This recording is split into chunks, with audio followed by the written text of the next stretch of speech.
WhatsApp everyone, welcome back to the channel. स्वागत है आप सभी का क्लास 11th की अकाउंटेंसी की बेसिक क्लियरिंग सीरीज में। इस सीरीज के अंदर हम इस पूरे महीने में अकाउंटेंसी में इतना शिद्दत से पढ़ाई करेंगे, डेली आपके पास अकाउंट्स की वीडियो आएगी और आपके सारे चैप्टर्स जो आपको मुश्किल लगते हैं, चाहे रेक्टिफिकेशन हो, चाहे डेप्रिसिएशन हो, चाहे फाइनेंशियल स्टेटमेंट हो, जिन्होंने आपको परेशान किया हुआ है, उन सब पे मैं आपको 100% क्लैरिटी दूंगा और ये एश्योर करूंगा कि तुम लोग अपने एग्जाम्स में फोड़ दोगे। बिजनेस स्टडीज, इकोनॉमिक्स हम ऑलरेडी खत्म कर चुके हैं, अब बारी अकाउंट्स की है। तो जल्दी से वीडियो कर दो लाइक, चैनल को कर दो सब्सक्राइब ना लाइक हो। शुरू करते हैं, let's begin.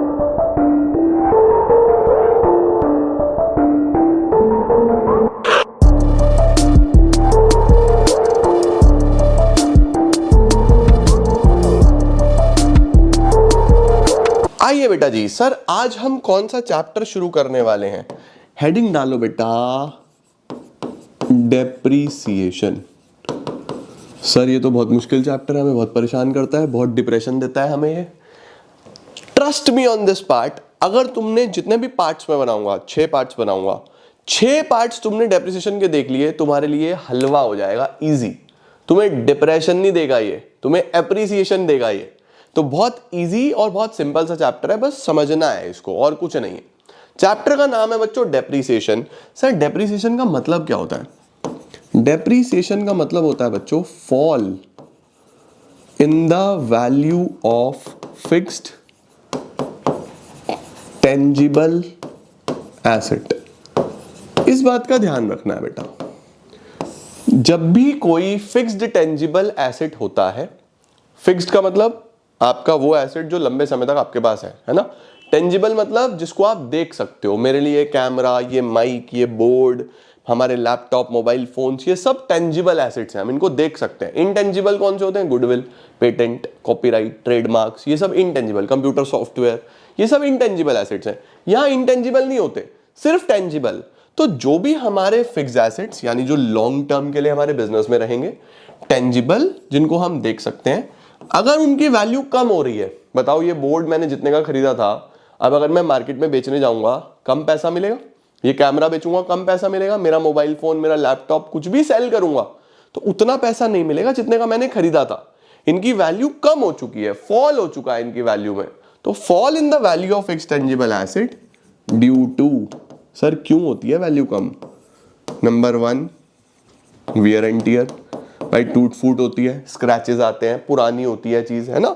Wear and tier, passage of time, समय बीतने के साथ भी चीज की वैल्यू कम होती रहती है। आपके पास कोई गाड़ी घर में खड़ी हुई है, चाहे तुम ना भी चलाओ, समय जैसे जैसे बीत रहा है उसकी वैल्यू कम हो रही है ना। तो वियर एंड टियर हो गया, पैसेज ऑफ टाइम हो गया, या फिर एक्सपेक्टेड ऑब्सोलेसेंस हो गया। एक्सपेक्टेड ऑब्सोलेसेंस का मतलब होता है कि आपको एक्सपेक्टेशन है कि विद टाइम नई टेक्नोलॉजी आती चली जाएगी। भाई हर रोज नई टेक्नोलॉजी आ रही है, तो पुरानी तो वैल्यू कम होती चली जाएगी ना जब नई टेक्नोलॉजी आ जाएगी। तो अगर वेयर एंड टियर हुआ, पैसेज ऑफ टाइम हुआ, एक्सपेक्टेड ऑब्सोलेसेंस हुआ, यानी नई टेक्नोलॉजी आ गई, पुरानी तो वैल्यू तो कम होगी ना। उस वैल्यू कम होने को ही हम डेप्रीसिएशन बोलते हैं, ठीक है। लेकिन डेप्रीसिएशन हम सिर्फ टेंजिबल एसेट्स के लिए बोलते हैं। अगर इनटेंजिबल एसेट हुआ सर, अगर इनटेंजिबल एसेट हुआ सर, तो उस केस में हम बोलेंगे एमोर्टाइजेशन। ये जब तुम सीए फाउंडेशन पढ़ने के लिए आओगे ना, अगर तुम सीए करोगे तो वहां पढ़ाऊंगा तुम्हें एमोर्टाइजेशन। तो इनटेंजिबल एसेट हुआ बच्चों तो एमोर्टाइजेशन। अगर वेस्टिंग एसेट हुआ, वेस्टिंग एसेट होते हैं जो नेचुरल रिसोर्सेज जैसे माइंस वगैरह होती हैं, ऑयल वेल्स होते हैं, जिनको विद टाइम हम उसमें से रिसोर्सेज निकाल निकाल के उनकी वैल्यू कम करते रहते हैं। तो अगर वेस्टिंग एसेट हुआ तो उसकी वैल्यू कम होने को बोलते हैं डिप्लीशन। क्या बोलते हैं? डिप्लीशन। तो अगर फिक्स टेंजिबल एसेट की वैल्यू कम हो रही है, डेप्रीसिएशन। अगर इनटेंजिबल एसेट की वैल्यू कम हो रही है, अमोर्टाइजेशन। वेस्टिंग एसेट की वैल्यू कम हो रही है, डिप्लीशन। जल्दी से स्क्रीनशॉट ले लो बेटा। हाँ सर, डन। सर इसके अंदर हमें कौन कौन सी अकाउंटिंग करनी पड़ेगी, हमें कौन कौन से अकाउंट्स बनाने पड़ेंगे? तो इसके अंदर बच्चों कौन कौन से अकाउंट्स आपको बनाने पड़ते हैं? सबसे पहला होता है asset account, which is the most important account, जो कि सबसे इंपॉर्टेंट, सावधान इंडिया सवाल, सबसे इंपॉर्टेंट यही है बेटा, ठीक है। नंबर 2 डेप्रीसिएशन अकाउंट, ये भी हम सीख लेंगे। Number 3 provision for depreciation account, ये तो बहुत मस्त चीज है। And number 4 asset disposal account, ये भी बहुत मस्त चीज है। तो 4 मेन अकाउंट्स हैं जो आपको यहां सीखने हैं। कौन कौन से 4 मेन अकाउंट्स हैं? Asset account, depreciation account, provision for dep account और एसेट डिस्पोजल अकाउंट, ठीक है। अब इसके बाद आप हेडिंग डालो methods of depreciation. Sir depreciation calculate कैसे होगा? आपने ये तो बता दिया कि वैल्यू कम हो रही है, लेकिन जो वैल्यू कम हो रही है वो पता कैसे चलेगा कि कितनी वैल्यू कम हो रही है? तो इसके अंदर बेटा मेन हमारे 2 मेथड्स हैं जो हमें पढ़ाए जाएंगे। एक है SLM, एक है WDV, ठीक है। इसको बोलूंगा मैं straight line method, straight line method. आज हमारा मेन क्लास इसी के ऊपर रहने वाला है, इस पे चर्चा मैं अगली क्लास में करूंगा। WDV written down value method. तो मेरे प्यारे नालायकों, ये स्ट्रेट लाइन मेथड और WDV मेथड में क्या फर्क होता है आज मैं इसके बारे में चर्चा करूंगा, तो इधर लिखते जाना। कल इस पे चर्चा करेंगे तो इधर लिखते जाना, ठीक है। सर स्ट्रेट लाइन मेथड जो है इसके कुछ और नाम भी हैं, जैसे fixed instalment method, fixed instalment method, original cost method, original cost method, या फिर इक्वल इंस्टॉलमेंट मेथड। तो जो स्ट्रेट लाइन मेथड होता है बेटा वो 4 नामों से जाना जाता है mainly. Straight line method, fixed instalment method, original cost method, equal instalment method और SLM, तो इसको हम बोलते ही हैं शॉर्ट में SLM बोल देते हैं, ठीक है। इस मेथड में होता क्या है बेटा, इस मेथड के अंदर depreciation is charged on the cost of the asset. इसका मतलब जो भी डेप्रीसिएशन की कॉस्ट है ना बच्चों, उस पे डेप्रीसिएशन लगता है। जो भी एसेट की कॉस्ट है उस पे डेप्रीसिएशन लगता है। अब सर कॉस्ट किसको बोलते हैं? कॉस्ट का मतलब होता है बेटा जो भी एसेट की एक्चुअल कॉस्ट है plus any expense incurred before asset is put to use. अगर एसेट पे कोई भी खर्चा आया है before it is put to use, before it is put to use का क्या मतलब होता है कि भाई फॉर एग्जांपल मैं ये बोर्ड खरीद के लाया, अब ये बोर्ड का कॉस्ट आया 2 लाख रुपीस, लेकिन जो ट्रांसपोर्ट वाला था जो कंपनी से मेरे घर तक लेके आया उसने मेरे से 5,000 रुपए किराए के भी लिए। तो भाई अगर मैं 5,000 ना देता तो मैं इसको सेटअप नहीं कर सकता था, 5,000 देने पड़े ना। तो मेरा जो बोर्ड का कॉस्ट आएगा वो 2,05,000 रुपए आएगा, 2 लाख रुपए बोर्ड के, 5,000 रुपए ट्रांसपोर्टेशन के। इसी तरीके से कोई सेटअप कॉस्ट होता है, कोई इंस्टॉलेशन कॉस्ट होता है, तो वो भी जुड़ता है। तो कॉस्ट में ध्यान रखना एक्चुअल कॉस्ट भी आता है और एनी एक्सपेंस, अगर कोई भी खर्चा आया है तो वो भी आता है, ठीक है। पहले इसका स्क्रीनशॉट लो। अब नंबर 3 पे चलते हैं बेटा। नंबर 3 लिखो जल्दी से भाई। Depreciation cost of the asset पे लगेगा। कॉस्ट का मतलब एक्चुअल कॉस्ट प्लस कोई भी खर्चा उस पे आए तो वो होना चाहिए। तीसरा बेटा जो हमारा सबसे इंपॉर्टेंट बात है, वो 2 चीजें ना इसके अंदर एस्टिमेटेड भी हो सकती हैं। यानी कि जो डेप्रिसिएशन का फॉर्मूला है, जो डेप्रिसिएशन का फॉर्मूला है वो होता है cost minus scrap value divided by working life of the asset, divided by working life of the asset. अब ध्यान रखना बच्चों, कॉस्ट का मतलब तो ये वाली कॉस्ट है जो भी खर्चा आया एसेट को खरीदने में। स्क्रैप वैल्यू का मतलब होता है कि जब भी एसेट खत्म हो जाएगा 4 साल बाद, 5 साल बाद, 10 साल बाद, तो कूड़े में भी अगर मैं इसको बेचूंगा, स्क्रैप में भी अगर मैं इसको बेचूंगा तो क्या मुझे कुछ वैल्यू मिलेगी, उसको बोलूंगा स्क्रैप वैल्यू। तो कॉस्ट ये हो गई, स्क्रैप वैल्यू एक एस्टिमेटेड वैल्यू होती है, और ये एसेट कितने साल चलेगा उसको बोलते हैं वर्किंग लाइफ, ये भी एस्टिमेटेड ही होती है। ठीक है, ये ध्यान रखना।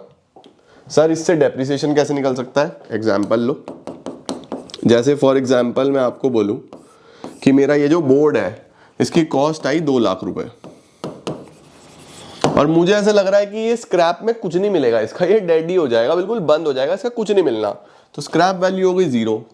और मुझे लग रहा है कि भाई ये 5 साल तो चलेगा, इसकी वर्किंग लाइफ 5 साल तो है ही, ये वाला तो मैंने वैसे भी 2020 में लिया था, 2025 चल रहा है, तो 5 साल तो हो गया इसको, तो मैं बोल रहा हूँ कि 5 साल तो चलेगा ही चलेगा। तो मुझे बताओ हर साल कितना डेप्रीशिएट होगा?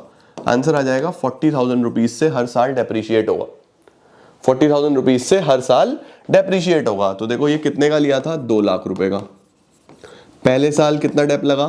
40,000, वैल्यू कितनी बची? 160। फिर दूसरे साल कितना डेप लगा? फिर 40,000, वैल्यू कितनी बची? 120। फिर तीसरे साल कितना डेप लगा? फिर 40,000, वैल्यू कितनी बची? 80। फिर चौथे साल कितना डेप लगा? 40,000, वैल्यू कितनी बची? 40,000। पांचवें साल फिर कितना डेप लगा? 40,000, वैल्यू कितनी हो गई? निल। देखो मुझे यही उम्मीद थी कि 5 साल बाद इसकी वैल्यू 0 हो जाएगी, हो गया या नहीं हो गया? अब अगर आप ध्यान से देखो बच्चों, क्या एवरी ईयर, चाहे पहला साल हो, चाहे दूसरा साल हो, चाहे तीसरा साल हो, चाहे चौथा साल हो, चाहे 5वां साल हो, क्या हर साल सेम डेप्रीसिएशन चल रहा है? हर साल सेम डेप्रीसिएशन चल रहा है। ये डेप्रीसिएशन किस पे कैलकुलेट हुआ था? कॉस्ट पे कैलकुलेट हुआ था, और हर साल सेम चला, इसीलिए इसका जो नाम है वो क्या है?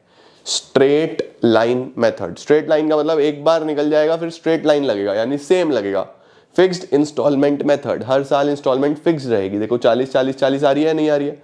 ओरिजिनल कॉस्ट मेथड, कॉस्ट पे लग जाएगा। इक्वल इंस्टॉलमेंट मेथड, हर बार इक्वल रहेगा। मतलब समझ में आया अच्छे से क्या है इसका एसएलएम का मतलब? तो डेप्रीसिएशन जो है कॉस्ट पे लगेगा, कॉस्ट का मतलब ये है, डेप्रीसिएशन का एक फॉर्मूला है। अगर कोई आपसे ये पूछ ले कि how to calculate the rate of depreciation,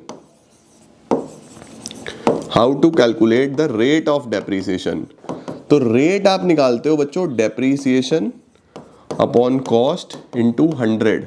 जैसे मेरे वाले एग्जाम्पल में डेप्रीसिएशन आया 40, कॉस्ट था 2 लाख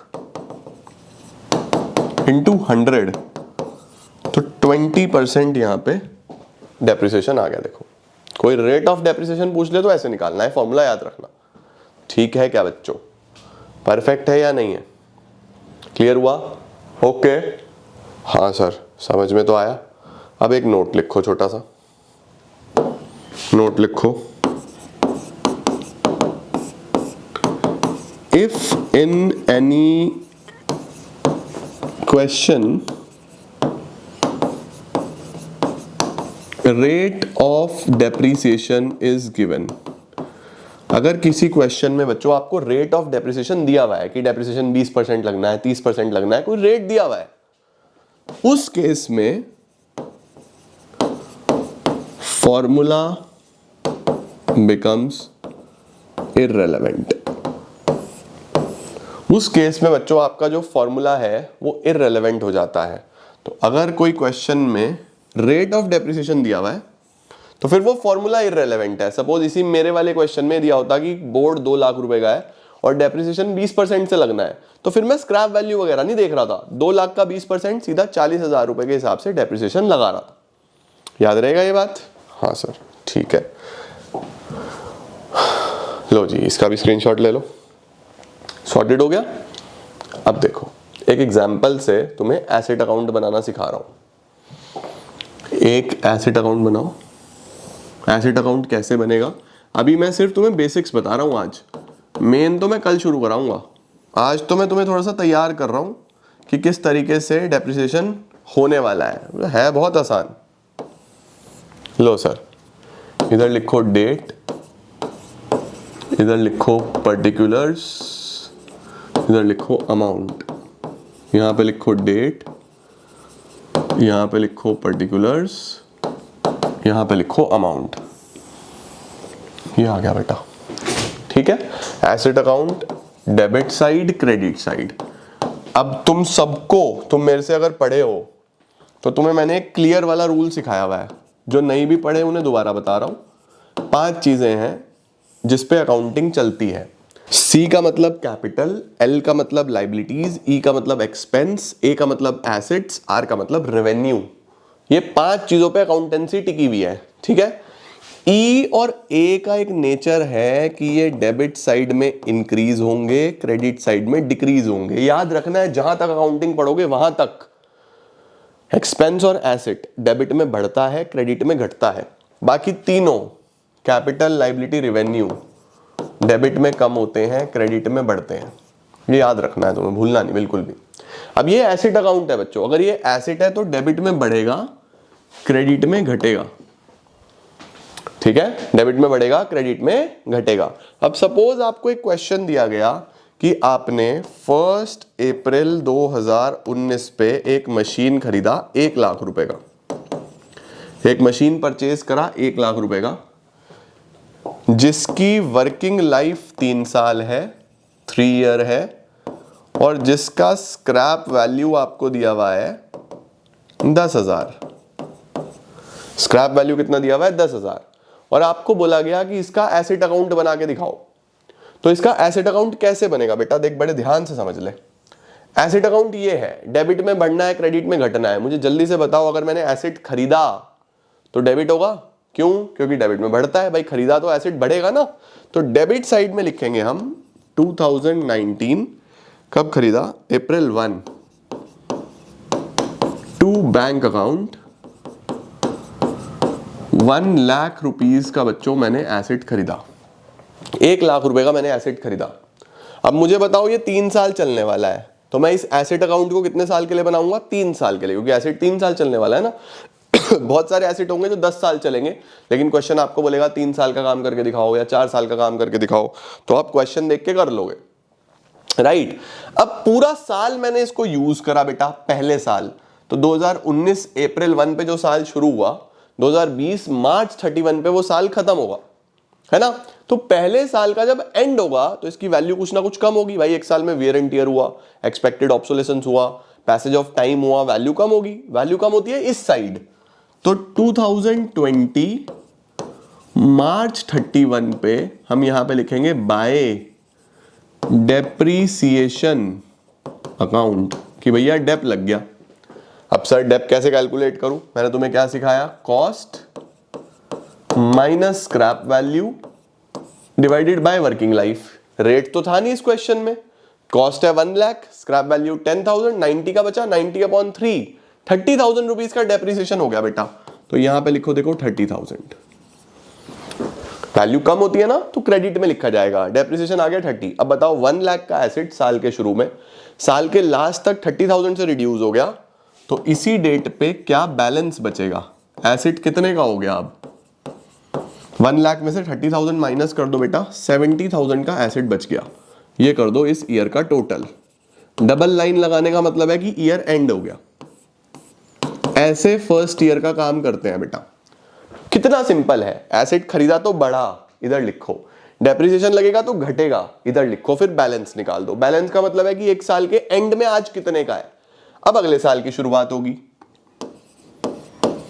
2020 अप्रैल 1 पे। देखो 2020 मार्च 31 पे पहला साल खत्म, अप्रैल 1 पे दूसरा साल शुरू।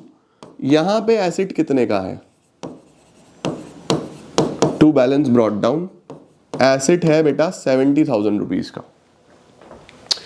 एसेट है 70,000 रुपीज का। अब हमें क्या करना है, ये साल कब खत्म होगा? 2021 में। ये साल कब खत्म होगा? 2021 में। तो 2021 मार्च 31, एक साल हमने और यूज करा तो फिर डेप लगेगा। अब स्ट्रेट लाइन मेथड है तो डेप्रिसिएशन तो सेम ही लगना है हर साल, तो फिर डेप्रिसिएशन कितना लगेगा? फिर 30,000। अब इस साल का एंड हुआ तो अब कितना बैलेंस बचेगा?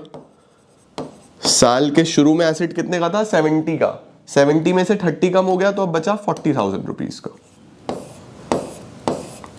टोटल करो 70,000, टोटल करो 70,000, दूसरे साल का भी काम खत्म। ये टोटल हमेशा आमने सामने होगा, कभी भी ये नहीं हो सकता कि इसका टोटल ऊपर कर दिया इसका टोटल नीचे कर दिया, ऐसा नहीं करना, ठीक है। अब अगले साल की शुरुआत करो, 2021 अप्रैल 1 2 बैलेंस ब्रॉट डाउन, वैल्यू आया 40,000। ये ईयर एंड कब होगा? 2022 मार्च 31 बाय डेप्रीसिएशन अकाउंट। आप फुल फॉर्म लिखना बेटा प्लीज, शॉर्ट फॉर्म्स मत लिखना, मैं तो सिखाने के लिए वैसे ही लिख देता हूँ। बाय डेप्रीसिएशन अकाउंट, फिर कितना डेप लगा? 30। तो 3 साल के एंड में बाय बैलेंस कैरिड डाउन कितना आ जाएगा? 40 माइनस 30, देखो 10,000 ही आ गया। ये तो हमें पहले से पता था कि 3 साल के बाद बस ये खराब हो जाएगा और स्क्रैप में कितने का जाएगा? 10,000 रुपए का। ऐसे बच्चों आप एसेट अकाउंट बनाते हो, ठीक है। इधर परचेज, इधर डेप्रिसिएशन और बैलेंस, फिर बैलेंस ब्रॉट डाउन, डेप्रिसिएशन और बैलेंस, फिर बैलेंस ब्रॉट डाउन, डेप्रिसिएशन और बैलेंस, ठीक है। सर ये तो हमने रूल याद कर लिया, बट इसके पीछे कोई लॉजिक भी है क्या? हाँ देखो, जब आप एसेट खरीदते हो तो आप एंट्री करते हो asset account debit to bank account, asset account debit to bank account. तो अगर आपको इसकी लेजर पोस्टिंग करनी हो तो एसेट के डेबिट में नहीं लिखोगे टू बैंक, वही तो करा। जब हम डेप्रीसिएशन लगाते हैं तो हम सीख के आए हैं कि डेप्रीसिएशन की एंट्री होती है depreciation account debit to asset account. तो इसकी लेजर पोस्टिंग करनी हो तो कैसे करोगे? एसेट के क्रेडिट में बाय डेप लिखोगे या नहीं लिखोगे? तो वही तो करा। तो बात तो एक ही है बेटा, चाहे तुम कॉन्सेप्चुअली जर्नल एंट्री का लेजर कर लो, चाहे तुम नॉलेज से सीख लो, बात तो एक ही है ना बेटा। मुझे तो बेस्ट वे में पढ़ाना है तुम्हें, जो तुम्हारे लिए अच्छा होगा उस तरीके से पढ़ाऊंगा, ठीक है या नहीं है। तो डेप्रीसिएशन के बेसिक्स यही है कि बढ़ेगा तो इधर लिखना है, डेप्रीसिएशन लगेगा तो इधर लिखना है। अब अगली क्लास में तुम्हें सिखाऊंगा कि अगर एसेट साल के बीच में बिक गया फिर क्या करना है, तो अगली क्लास थोड़ी बड़ी रहेगी। आज की क्लास मुझे सिर्फ बेसिक्स समझाने थे। आई होप आपको बेसिक्स मस्त समझ में आ गए होंगे। इसका भी स्क्रीनशॉट ले लो एंट्रीज का। अगर तुम्हें आज वाले टॉपिक में कोई भी डाउट है बच्चों तो मुझे कमेंट सेक्शन में बताओ, डाउट नहीं है तो भी कमेंट सेक्शन में जरूर बताना कि हाँ सर ऑल क्लियर। मुझे सेटिस्फैक्शन मिल जाएगा कि बच्चों को एटलीस्ट कॉन्सेप्ट समझ में आ गया, ठीक है। तो आज मैंने तुम्हें एसएलएम समझाया, डेप्रिसिएशन का मतलब समझाया, थोड़ा सा एसेट अकाउंट सिखाया, एक आधा क्वेश्चन करके दिखाया। कोई और दिक्कत आती है तो मुझे बताओ, और क्लियर है तो भी जरूर लिखना बच्चों। मैं वेट करूंगा तुम्हारे कमेंट्स की, मैं एक एक कमेंट पढ़ूंगा आज रात को बैठ के, ठीक है। आज के लिए इतना ही। Thank you so much everyone, thank you for joining in. कल बहुत मजा आएगा तुम्हें, कल की क्लास बहुत इंपॉर्टेंट रहेगी, ठीक है। Thank you so much, keep growing, keep glowing and keep smiling.